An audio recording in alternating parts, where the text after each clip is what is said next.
Bismillahirrahmanirrahim. Assalamualaikum warahmatullahi wabarakatuh. Perkenalkan, nama saya Al-Hadid, NIM 41913031, eh, jurusan Ilmu Al-Quran dan Tafsir, Fakultas Usuluddin Adab dan Dakwah YIN Bukit Tinggi, sekarang menduduki semester 6.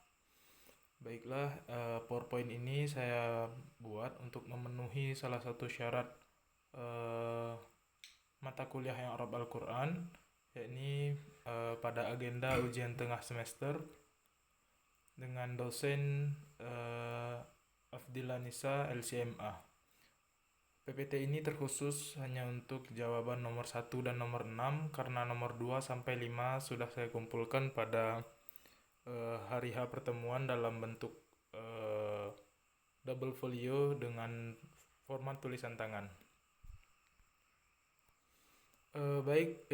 Kita masuk pada soal yang pertama. Jelaskan definisi i'rab dan urgensinya beserta dalil yang mendasari serta apa saja wawasan baru yang saudara peroleh setelah mempelajari konsep dasar i'rab Al-Qur'an.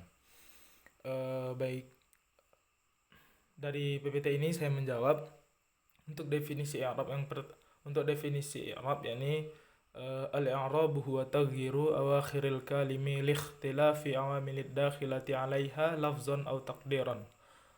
Yang artinya i'rab adalah perubahan pada akhir kalimat dikarenakan perbedaan amil yang masuk, baik itu secara lafaz maupun secara takdir. Itu untuk definisi i'rabnya. Dan apa sih urgensi atau kegunaan i'rab itu sendiri? Dari beberapa pemaparan makalah yang telah disampaikan di kelas, ada beberapa urgensi atau kegunaan i'rab itu sendiri. Yang pertama yakni untuk menjaga harokat yang menjadi keistimewaan bahasa Arab bagi orang yang non-Arab agar tidak terjadi penyimpangan harokat. Yang kedua yakni agar menjaga harokat sesuai karakternya dan tidak diganti-ganti semaunya, karena jika diganti akan menjerumuskan dan cacat pada bacaannya. Yang ketiga yakni menjadi alat yang dengannya seseorang dapat mencapai kefasihan dalam berbahasa Arab. Yang keempat yakni dapat mengetahui makna-makna dalam nusus atau teks dan muqasid atau konteks dari susunan lafaz. Kemudian i'rab itu sendiri juga memiliki implikasi dalam penafsiran, sebagaimana yang dijelaskan oleh Imam Az-Zarkashi yang telah dijelaskan dalam pendahuluannya. I'rab dan penafsiran mempunyai hubungan yang erat hingga menjadikan i'rab merupakan sebagai piranti penafsiran. I'rab dihadirkan agar tidak terjadi kesalahan dalam pemaknaan yang merupakan sebuah hasil penafsiran.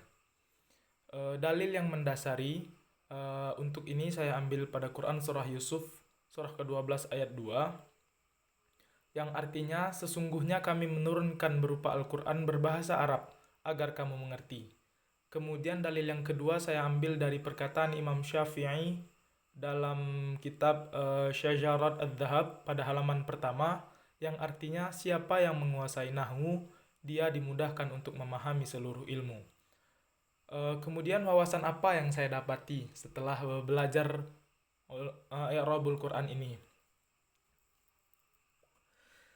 Yang pertama, di sini saya dapat melihat kekayaan pada struktur perbendaharaan bahasa Arab itu sendiri. Dari i'rab ini saya melihat bahwa khazanah keilmuan Arab itu baik dari segi struktur teksnya maupun ilmu-ilmu yang lainnya itu sangatlah beragam dan sangatlah banyak. Yang kedua yakni untuk mengetahui bahwa susunan bahasa Arab itu sangatlah kompleks, sebagaimana yang telah dikatakan oleh Allah Subhanahu wa taala. Yang ketiga yakni tentunya menambah pengetahuan saya terhadap i'rab itu sendiri. Karena jujur ini adalah pertama kalinya saya belajar i'rabul Quran, karena di jenjang kuliah saya yang di jenjang perkuliahan di jenjang sekolah tsanawiyah maupun aliyah saya tidak mendapatkan ilmu i'rabul Quran ini karena saya bersekolah di sekolah negeri seperti itu. Dan yang keempat yakni bahwa belajar bahasa Arab terkhususnya i'rab bukanlah hal yang mudah, terkhusus mungkin ini bagi saya. Karena ya seperti yang saya sampaikan tadi bahwa ini adalah perdana bagi saya untuk belajar i'rabul Quran. Yang artinya sebelum-sebelumnya saya tidak begitu mendalami ilmu bahasa Arab itu sendiri. Jadi ilmu i'rabul Quran ini sangatlah sulit bagi saya untuk dipelajari. Yang kelima yakni mengetahui korelasi terhadap cabang ilmu lain, baik itu tafsir, balaghah, mantik dan lain sebagainya. Dari pemaparan makalah pada minggu-minggu sebelumnya telah disampaikan juga bahwa i'rab ini sangatlah penting dalam berbagai bidang ilmu. Kemudian soal yang kedua, i'rabkanlah 2 dari 3 surat berikut, yakni Quran surah Al-Ikhlas, Quran surah Al-Falaq, dan Quran surah Al-Kautsar. Pada 3 pilihan surat ini, saya memilih untuk mengi'rabkan Quran surah Al-Ikhlas dan Quran surah Al-Falaq. Yang pertama yakni i'rab Quran surah Al-Ikhlas. Pada ayat pertama, Qul huwallahu ahad, katakanlah dia Allah yang Maha Esa. Pada kata kul di sini, kul merupakan fi'il amr, yakni mabni ala sukun, disembunyikan wawnya karena bertemunya 2 sukun. Fa'ilnya adalah dhamir mustatir wajiban yang takdirnya anta, kamu, orang yang diajak bicara.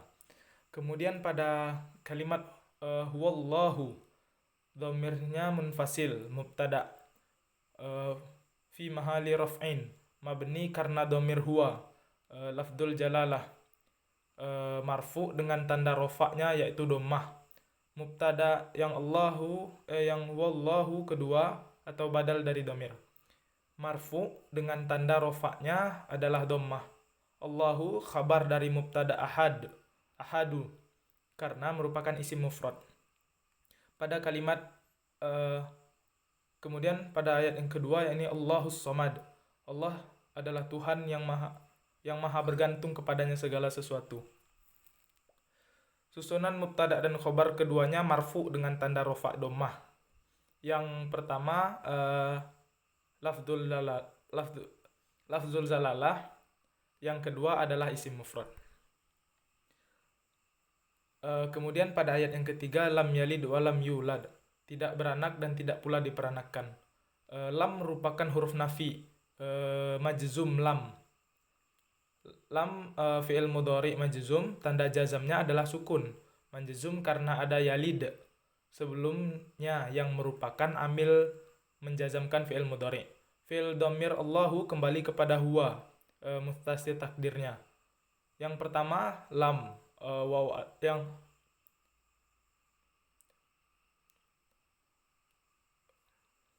lam seperti merupakan huruf nafi, majzum lam, fi'il mudhari pasif, majzum, tanda jazamnya adalah sukun. Majzum karena ada yalid sebelumnya yang mempunyai amil menjazamkan fi'il mudhari. Naibul fa'ilnya dhamir Allahu kembali kepada huwa sebagai mustatir takdirnya. Kemudian pada ayat seterusnya, walam yakul lahu kufuwan ahad, dan tidak ada seorang pun yang setara dengan dia. Lam merupakan huruf nafi majzum dari lam. Yang pertama lam, wawnya waw atof kepada lam yang pertama, seperti fi'il mudhari nakis, merofakkan isim dan menasabkan khabar mubtada. Walam yakul majzum karena didahului dengan yakul majzum karena didahului dengan lam. Kemudian pada kata kufuan yaitu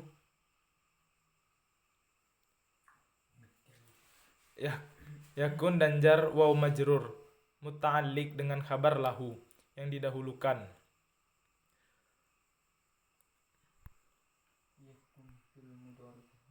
Kemudian pada surat yang kedua yakni surat Al-Falaq, Qul a'udzu birabbil falaq, katakanlah aku berlindung kepada Rabb yang subuh. Rabbnya waktu subuh. Pada kata kul itu merupakan fi'il amr, mabninya ala sukun, fa'ilnya adalah dhamir mustatir yang takdirnya anta, kamu atau orang yang diajak bicara. Kemudian pada kalimat a'udzu, aku berlindung, fi'il mudhari. Ini merupakan fi'il mudhari. Marfu'nya tanda rofa'nya adalah dhammah. Fa'ilnya adalah dhamir mustatir yang takdirnya ana. Kemudian pada kalimat birabbil falaqi, kepada Robnya waktu subuh, Rob yang menguasai waktu subuh. A'udzu jar dan majrur muta'alliq berkaitan dengan birabbi. Birabbil falaq, majrur dengan tanda jar berupa kasroh karena merupakan isim mufrad rabbi. Majrur dengan tanda jar berupa kasroh, isim mufrad. Rabbi mudhafun ilaih. Kemudian min syarri, dari kejelekan. Jar majrur muta'alliq dengan a'udzu. Dalam Quran surah Al-Falaq ini terdapat 4 pengulangan majrur dengan tanda kasroh karena isim mufrad syarra. Kemudian pada kata ma khalaq, apa yang Allah cipta atau makhluk, ini mabni ala sukun, isim mausul fi mahalli jarrin, mudhafun ilaih mim. Ma fi'il madhi mabni ala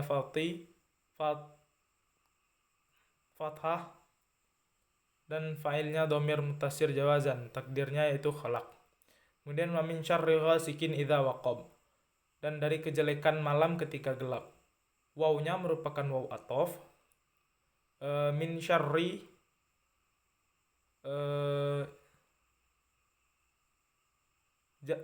min syarri jar majrur muta'alliq.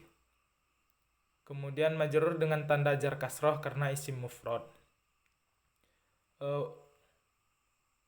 Kemudian idza waqab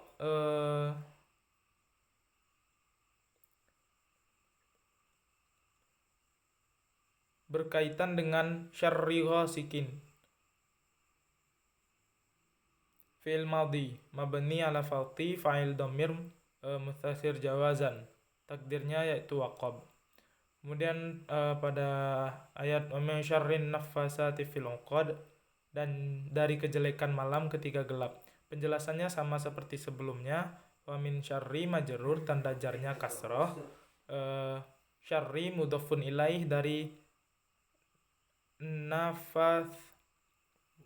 an-nafasati, jar majrur muta'alliq dengan fil 'uqadi, majrur dengan tanda kasroh, merupakan isim mufrad dari uqadi.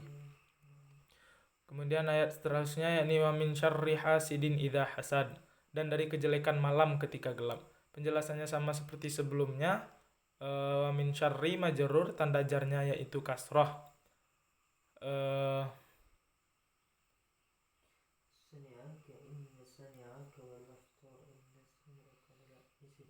Syarri mudhafun ilaih dari hasidi, dharafu zaman fi mahali nasib, pada kedudukan nasab, muta'alliq idza hasada.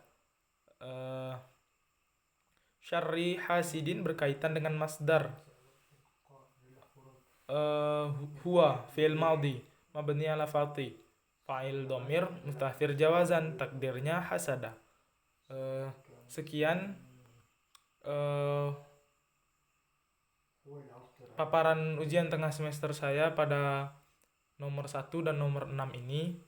Mungkin banyak sekali, saya akui banyak sekali kekurangan, karena seperti yang saya sampaikan di awal, untuk pelajaran i'rabul Quran ini adalah pelajaran pertama kali yang adalah pertama kalinya saya bertemu dengan pelajaran ini, dan ini adalah hal yang sangat baru bagi saya. Mungkin sekian, apabila ada kekurangan saya mohon maaf, dan bisa teman-teman koreksi kesalahan-kesalahan yang saya sampaikan dalam hal ini, karena di sini saya juga belajar. Silahkan koreksi apa yang saya sampaikan pada kolom komentar, terkhususnya bagi dosen pengampu saya, Ibu Afdela Nisa. Mungkin sekian paparan UTS pada PowerPoint kali ini, kurang lebihnya saya mohon maaf. Billahi taufiq wal hidayah, wa ridha wal inayah. Wassalamualaikum warahmatullahi wabarakatuh.